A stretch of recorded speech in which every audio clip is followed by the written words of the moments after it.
Mijëra kilometra larg kufirit të Ukrainës në fonde krejtësisht të paarritshme, Ministria Ruse e Mbrojtjes ka zhvendosur bombarduesit të cilët i shpëtuan shkatrimit në operacionin e inteligjencës ukraine, rjeta e Merimangës, gjatë të cilit sipas vlerësimeve u shkatruan rreth 40 avion strategjik.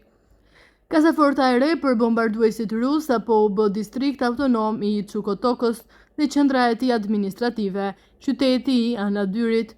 Qyteti më lindor i Rusisë, Anadyr, ndodhet përgjatë bregut të gjirit të Anadyrit në detin Bering, rreth 6600 kilometra nga kufiri i Ukrainës.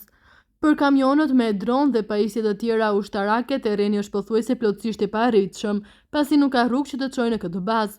Qasja është e mundur vetëm duke përdorur një numër të kufizuar automjetesh off-road, ndërsa logjistika e plotë mbështetet në transportin ajror dhe transportin e herpashershëm me anije.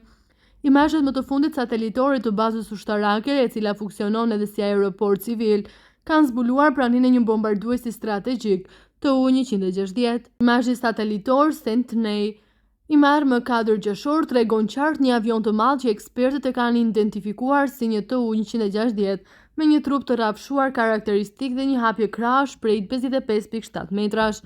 Vetëm 2 ditë më parë, më 2 qershor, ai aeroplan nuk ishte më në pistë dhe imazhet satelitore nga muajt e mëparshëm tregojnë se bombarduesit strategjik nuk janë shfaqur atje, përveç se në vitin 2024 gjatë ushtrimeve ushtarake.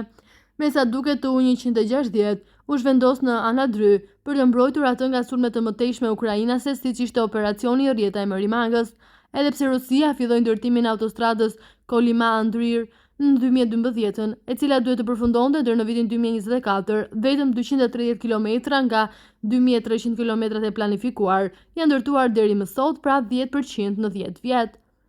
Pikërisht për shkak të këtij izolimi, përdorimi i bazës Anadry për sulme ndaj Ukrainës është e pamundur. Megjithatë, baza ndodhet vetëm 500 kilometra nga kufiri amerikan, i cili sipas konsideratave ruse të sigurisë është një pozicion strategjikisht më i favorshëm dhe më i sigurt. Tupolev Tu-160 njihet ndryshe dhe si mjellma e bardhë e ushtrisë ruse, ndërsa në perëndim njihet me emrin e vendosur nga NATO, Blackjack. Ai është një bombardues strategjik supersonik me rreze të gjata veprimi dhe gjeometri të ndryshueshëm krahash, i zhvilluar gjatë epokës sovjetike nga byroja e dizajnit Tupolev. Ai hyri në shërbimin operativ në 1987 dhe deri në vitin 2016 forcat ajrore ruse. Përmes këtyre avionëve, rrezet të gjatë veprimi kishin rreth 20 për këtyre avionëve, disa prej tyre të cilët ishin modernizuar me sisteme moderne elektronike.